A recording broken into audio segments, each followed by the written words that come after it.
அமைதியான கிராமப்புற தமிழ் கிராமத்தில் ஒரு கிணற்றின் அருகே தனியாக அமர்ந்திருக்கும் ஒரு சிறுவன் ஒரு சிறிய மரப்பொம்மையை கையில் ஏந்தி சிந்தனையுடன் கீழே பார்க்கிறான். ஒரு வீட்டிற்கு வெளியே மழை பெய்யும் மாலை வேளையில் வாசலில் நனைந்து நடுங்கும் பூனைக்குட்டி ஒன்று வாசலில் அமர்ந்திருக்கிறது.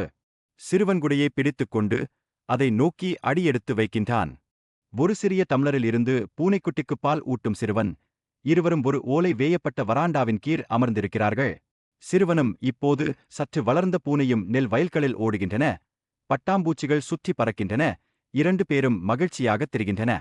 உடைந்த மரக்கிளையின் அருகே பூனை நொண்டிக் கொண்டிருந்தது. மூலிகைகள் மற்றும் கட்டுகளின் சிறிய துணி மூட்டையுடன் விரைந்து வந்த சிறுவன் கவலையான முகபவனையுடன் நிற்கிறான். சிறுவன் மெதுவாக அதை செல்லமாகத் தடவுகிறான். சிறிது கட்டு கட்டப்பட்ட பூனை ஒரு பாயில் படுத்துக் கொண்டிருக்கவர்களை சுற்றி. கிராமத்து பெரியவர்கள் சிரிக்கின்றன.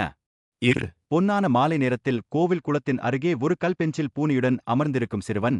பூனை சிறுவனின் கன்னத்தில் முத்தமிடுகிறது. இது ஒரு பூனையுடன் துவங்கிய பாசம். ஆனால்